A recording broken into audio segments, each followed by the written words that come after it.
شروع اللہ کا نام لے کر جو بڑا مہربان نہایت رحم والا ہے۔ اے پروردگار، جب تو نے ہمیں ہدایت بخشی ہے تو اس کے بعد ہمارے دلوں میں کجی نہ پیدا کر دیجو اور ہمیں اپنے ہاتھ سے رحمت عطا فرما، تو بڑا عطا فرمانے والا ہے۔ اے پروردگار، تو اس روز جس کے آنے میں کچھ بھی شک نہیں سب لوگوں کو اپنے حضور میں جمع کر لے گا، بے شک اللہ خلاف وعدہ نہیں کرتا۔ جو لوگ کافر ہوئے اس دن نہ تو ان کا مال ہی اللہ کے عذاب سے ان کو بچا سکے گا اور نہ ان کی اولاد ہی کچھ کام آئے گی، اور یہ لوگ آتش جہنم کا ایندھن ہوں گے۔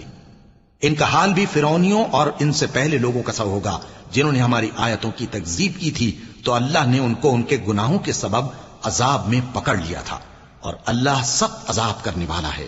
اے پیغمبر، کافروں سے کہہ دو کہ تم دنیا میں بھی عنقریب مغلوب ہو جاؤ گے اور آخرت میں جہنم کی طرف اکٹھا کیے جاؤ گے، اور وہ بری جگہ ہے۔ تمہارے لیے دو گروہوں میں جو جنگ بدر کے دن آپس میں بھیڑ گئے قدرت الہی کی عظیم الشان نشانی تھی۔ ایک گروہ مسلمانوں کا تھا، وہ اللہ کی راہ میں لڑ رہا تھا، اور دوسرا گروہ کافروں کا تھا، وہ ان کو اپنی آنکھوں سے اپنے سے دگنا مشاہدہ کر رہا تھا۔ اور اللہ اپنی نصرت سے جس کو چاہتا ہے مدد دیتا ہے۔